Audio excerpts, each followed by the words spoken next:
Plant tissue. Plant tissue is of two types: meristematic tissue, which is known as dividing tissue, and permanent tissue, which is known as non-dividing tissue. Let us study non-dividing tissue, means permanent tissue. Actually, when meristematic tissue loses its ability to divide further and start performing a particular function and take up a permanent size and shape, it is known as permanent tissue. In the process by which tissue take a permanent shape, size and function is known as differentiation. Permanent tissue is further of two types: simple permanent tissue and complex permanent tissue. As the name goes, simple permanent tissue is composed of cells which are structurally and functionally similar, means it is made up of one type of cells. Simple permanent tissue is further categorized into three types, and these are parenchyma, collenchyma, and sclerenchyma. Let us study simple permanent tissue in detail. First of all, parenchyma. Parenchyma is the basic packing tissue of the plant. It is the most abundant plant tissue and it fills almost all the spaces in the plant body. That's why it is also known as filling tissue of plant. Parenchyma is made up of unspecialized, thin-walled cells, and the cells are living with large intercellular spaces. This is present in a number of places in the plant body, that is, in stem, in roots, in leaves, and its basic function is to provide mechanical support to the plant and also to store food. Parenchyma tissue is further of two types on the basis of function it performs. First type is chlorenchyma. Yes, chlorenchyma word is taken from the word chlorophyll.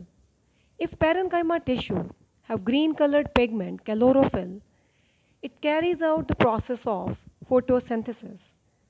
This type of parenchyma tissue is known as chlorenchyma. It helps in the process of photosynthesis.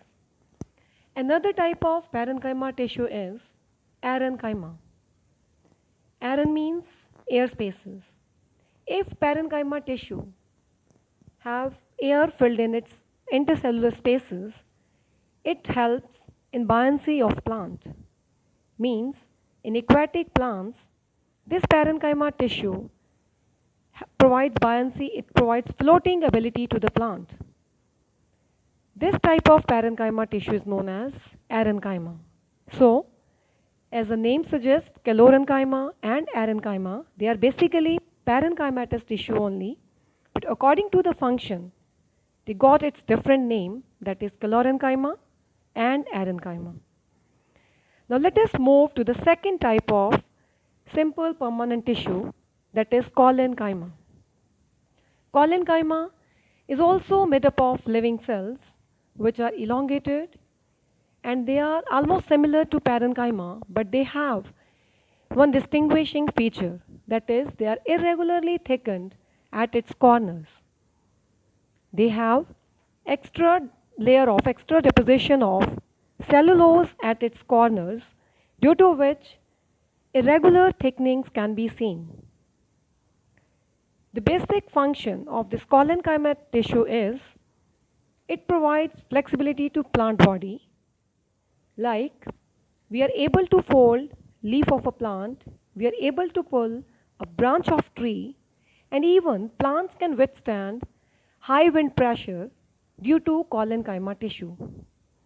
Here I would like to add, do not get confused with collenchyma and chlorenchyma. Collenchyma is second type of permanent tissue, but chlorenchyma is a type of parenchymatous tissue. This collenchyma tissue is found in leaf stalk, in stem, in branches, and its basic function is to provide flexibility and mechanical strength to the plant. Now let us move to the third type of simple permanent tissue, that is sclerenchyma. This tissue is made up of dead cells, and cells are long, narrow, with extra thick walls. This thickness of wall is due to cementing material known as lignin, which hardens it, which provides it extra stiffness. And intercellular spaces are absent in this tissue. This tissue is found around vascular bundles in the stem. It is found in the veins of leaves, in roots, and hard outer covering of seeds and nuts. Husk of coconut is also made up of sclerenchymatous tissue. The sclerenchyma is mainly mechanical and protective in function. It gives strength, rigidity, and elasticity to plant body and thus enables it to withstand various strains. This is all about simple permanent tissue and its types. Catch you soon in the next video.